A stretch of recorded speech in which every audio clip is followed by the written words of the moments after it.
Hey guys, this is Vicki at Brian's Green Care. Welcome to the Apothecary. Today we're going to learn how to make a cannabis infused pain salve using an herbal oil.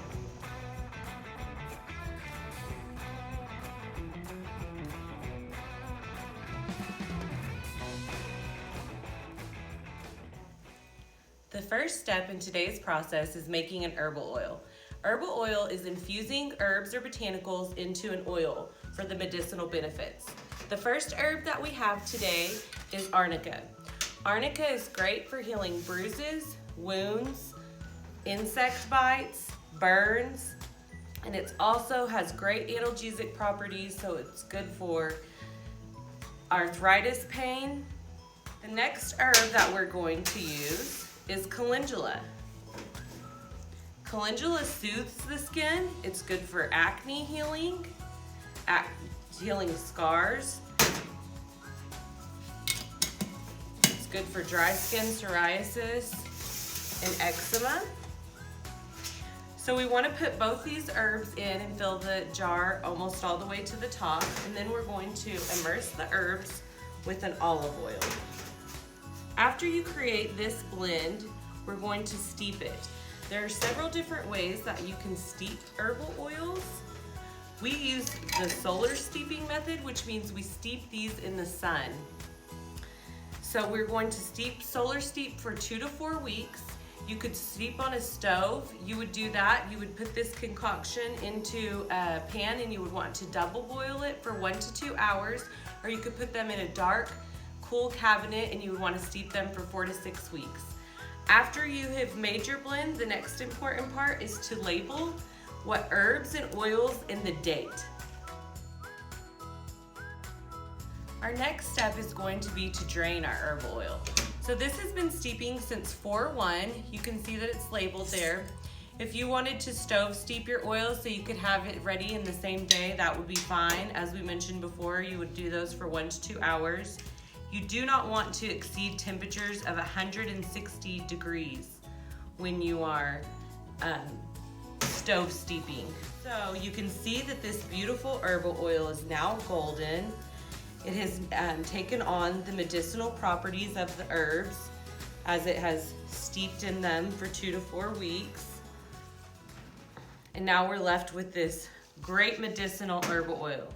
Now this herbal oil is effective at all of the following things we talked about: treating dry skin, wound healing. It has antibacterial because of the calendula properties. You could use this herbal oil just as is. You do not have to make it into a salve. The salve is easier for people to deal with.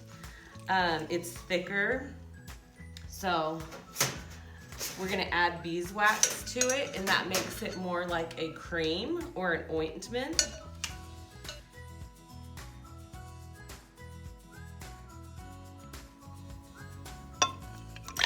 Now that we've drained the herb, we can add the beeswax to the herbal oil.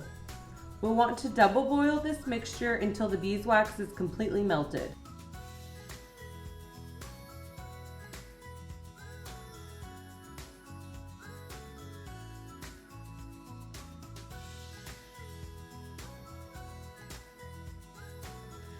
Once the beeswax is melted, you can remove your salve from the heat.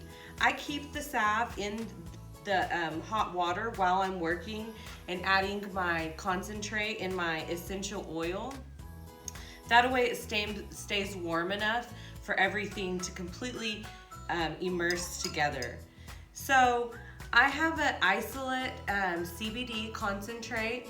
It's 1/2 gram, which is 500 milligrams. You could use a THC concentrate, and depending on the strength, the percentage that you're using will depend on exactly what dose you're going to make your salve. You could also use a full spectrum, a CBG. There's many different cannabinoid choices that you have when making a cannabis salve. So I'm going to just dump that in.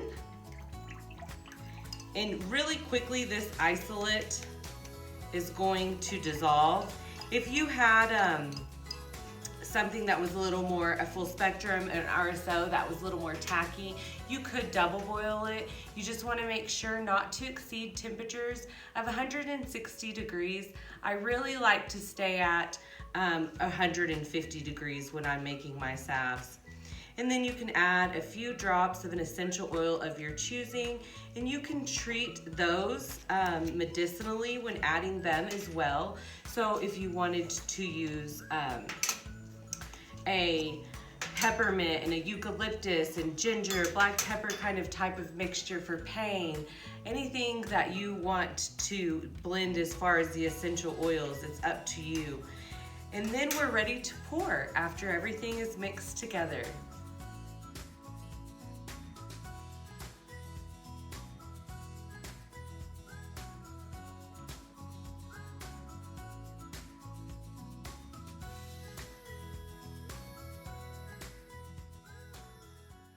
Thanks guys for checking out the video. Feel free to leave any questions or comments.